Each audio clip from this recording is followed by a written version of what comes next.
अखिलेश यादव कह रहे हैं कि जब से मैंने खुलासा किया राम मंदिर का उसके बाद से बीजेपी बौखलाई हुई है और 27 में राम ही उनको निपटाएंगे। अच्छा ये होता कि वो खुलासा यूपीपीएससी के भ्रष्टाचार का कर देते।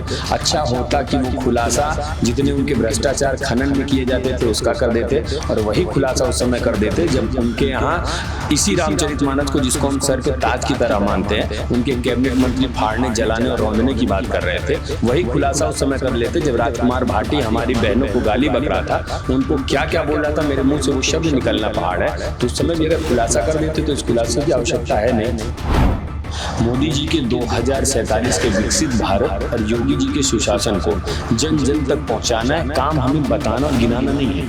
इतने काम हुए कि केवल उनके बीच जाके उसकी चर्चा कर देनी है। उस चर्चा से ही हम प्रचंड जीत पा लेंगे। हम जिस पाठशाला से पढ़ के आए वहाँ पे ये तय कर दिया गया था कि कोई अव्यवस्था, अनियमितता, भ्रष्टाचार या ऐसा कुछ कुरीति दिखे तो उसके खिलाफ खड़े हो जाओ। अगर उससे दबंगई कहा जाएगा तो उस तरह का दबंग मैं हूँ और जीवन के अंतिम सांस तक वो रहना चाहता हूँ। इस लोक में हमारा सुशासन वो इलाज करेगा और वहाँ पे तो स्वयं भगवान राम है। नमस्कार, आप देख रहे हैं लाइव यूपी न्यूज़ 24। मैं हूं आपके साथ लक्ष्मी शंकर मिश्र। आज हम भारतीय जनता युवा मोर्चा के प्रदेश अध्यक्ष डॉक्टर रोहित मिश्रा के साथ हैं। रोहित जी, बहुत बहुत बधाई आपको। बहुत बहुत धन्यवाद, बहुत बहुत आभार आपका। दायित्व ग्रहण करने के बाद से ही कहीं ना कहीं 2027 का बिगुल भी आप लोगों ने फूंक दिया है। क्या कहना है, क्या किस तरह की तैयारी है? तैयारी ऐसी हमारी कोई विशेष तैयारी की हमें आवश्यकता नहीं है। हम तो निरंतर समाज हित में काम करते ही चले आ रहे हैं। मोदी जी के 2047 के विकसित भारत और योगी जी के सुशासन को जन जन तक पहुंचाना है, काम हमें बताना और गिनाना नहीं है। इतने काम हुए हैं कि केवल उनके बीच जाके उसकी चर्चा कर देनी है। उस चर्चा से ही हम प्रचंड जीत पा लेंगे। रोहित मिश्रा के चेहरे को कहा जाता है कि एक दबंगई वाली राजनीति करने वाला चेहरा, तो क्या ये मतलब ये भी एक सोच थी पार्टी की कि रोहित मिश्रा को लाने के पीछे? नहीं, दबंगई का मतलब ये नहीं है कि हम किसी की जमीन कब्जा कर ले रहे हैं, किसी का फ्लैट कब्जा कर ले रहे हैं। हम जिस पाठशाला से पढ़ के आए वहाँ पे ये तय कर दिया गया था कि कोई अव्यवस्था, अनियमितता, भ्रष्टाचार या ऐसा कुछ कुरीति दिखे तो उसके खिलाफ खड़े हो जाओ। अगर उससे दबंगई कहा जाएगा तो उस तरह का दबंग मैं हूँ और जीवन के अंतिम सांस तक वो रहना चाहता हूँ। अभी जब आपने पदभार ग्रहण किया उसके बाद से एक चुनौती, क्योंकि उसी समय राम मंदिर का एक मुद्दा आ गया जिसको आप जिस भी रूप में देखते हो, आपने बल्कि कहा भी कई चैनलों पे कि मैं दावा करता हूं अगर किसी का कुछ चोरी हुआ तो वो लेकर आए, अपना स्लिप लेकर आए, रोहित मिश्रा दमखम रखता है उसको वापस करने की। ये जो एक मामला है, क्या आपको लगता है कि थोड़ा सा बीजेपी के लिए झटके वाला है? किसी की भावना को आहत करने का मेरा उद्देश्य नहीं है, लेकिन ये देश भगवान राम का रहा है। राम कुछ चंद सिक्कियों से, राम जी कुछ चंद नोटों से नहीं खरीदे और बेचे जा सकते। ये उसका राजनीतिक इस्तेमाल करना चाहते हैं, उस पर मैंने ये बात कही है। और आज भी मैं वो पूरी जिम्मेदारी के साथ कह रहा हूँ कि अगर चोरी हुई तो ऐसा नहीं है कि किसी घर में चोरी नहीं हो जाती, घर के लोग ही कर लेते हैं, फिर भी उसे बैठ के खत्म किया जाता है। हमने उसे खत्म नहीं किया, हमने चोरों को जेल भेजा। और मैं तो जिस संस्कृति सभ्यता से आता हूँ वहां कहा जाता है कि भगवान का पैसा जिसने लिया इहलोक में भी और परलोक में भी उसका हिसाब होगा।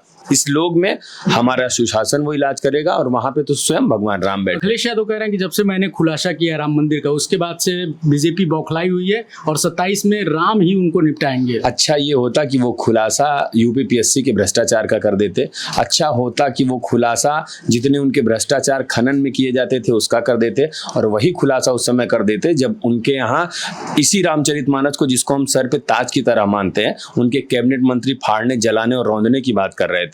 वही खुलासा उस समय कर लेते जब राजकुमार भाटी हमारी बहनों को गाली बक रहा था, उनको क्या क्या बोल रहा था, मेरे मुंह से वो शब्द निकलना पहाड़ है। तो उस समय भी अगर खुलासा कर देते तो इस खुलासे की आवश्यकता है नहीं। एक जरूरी क्वेश्चन इस समय आ जाता है, जब छात्रों के, आप छात्र नेता रहे हैं, छात्रों के आंदोलन को लेकर सोनम वांगचुक इस समय बैठे हुए हैं, धरना कर रहे हैं, भूख हड़ताल कर रहे हैं। एक मांग है उनकी धर्मेंद्र प्रधान के इस्तीफे को लेकर।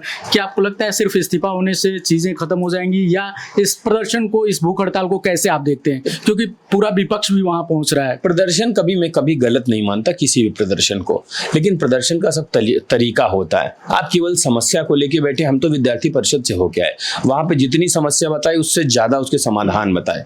केवल एक इस्तीफा, वो उनका बहुत बड़ा ईगो है, वो अहम में केवल ये चाहते हैं कि हम इनको गिरा देंगे तो ये हमारी जीत हो जाएगी। तो इस तरीके की जीत की बात ना करें। जितनी गलतियां हैं हम तो गलती को स्वीकार कर रहे हैं ना। कोई एक ऐसी परीक्षा हो, कोई ऐसा, जिस चंदे की आप बात करें, हमने एक बार भी कहा कि ये चोरी नहीं हुआ, हम इसको मान तो रहे हैं कि गलती हो रही है, हम उसको सुधारने का निरंतर प्रयास कर रहे हैं। एक भ्रष्टाचार कितनी बड़ी बिल्डिंग है, हम उसकी नींव हिलाने पे लगे और इसलिए लगे हैं कि जब जिस दिन वो नींव कायदे से हिल जाएगी, ये पूरा भ्रष्टाचार का बड़ा सा जो महल है, इसको गिरने में समय नहीं लगेगा। युवा मोर्चा की तैयारी 27 चुनाव को लेकर क्या है? रोहित मिश्रा की अपनी रणनीति कोई? जन जन तक जाएंगे इन युवाओं के दम पे। हमारे प्रदेश अध्यक्ष जी ने कहा तो मुझे समझ में आता है कि वो बड़े से पावर हाउस है, तो उस पावर हाउस का ये छोटा छोटा जो तार है, ये हर गली कूचे तालुके तक पहुंचेगा और राष्ट्रवाद के इस करंट से विकास के दम पे मोदी जी के विकसित भारत के अभियान को लेकर हम शानदार प्रदर्शन करेंगे। पूरी उम्मीद है कि योगी जी हैट्रिक लगाएंगे? उम्मीद नहीं, विश्वास है पूरा, और उस विश्वास को अगर कोई सफलीभूत करता मिलेगा तो ये युवा शक्ति के दम पे ही होगा। ये युवा शक्ति के दम पे होगा। ये थे हमारे साथ रोहित मिश्रा जी, इन्होंने हर एक बात पे, जो भी हमारे सवाल थे उस पे अपने बेलाग तरीके से जवाब दिया। और यही रोहित मिश्रा की खासियत भी है कि हर समय चढ़ के राजनीति करते हैं। और ये आने वाला वक्त दिखाएगा कि रोहित मिश्रा की कमान लेने के बाद से युवा मोर्चा भारतीय जनता पार्टी को किस तरह से मजबूत करता है। फिलहाल इनके कंधों पे जिम्मेदारी बहुत है, लेकिन इनके जवाब से वो संतुष्टि भी मिलती हुई दिखती है। आपको रोहित मिश्रा के बारे में क्या कहना है, कमेंट में जरूर बताइएगा। मिलते हैं अगले वीडियो में। नमस्कार।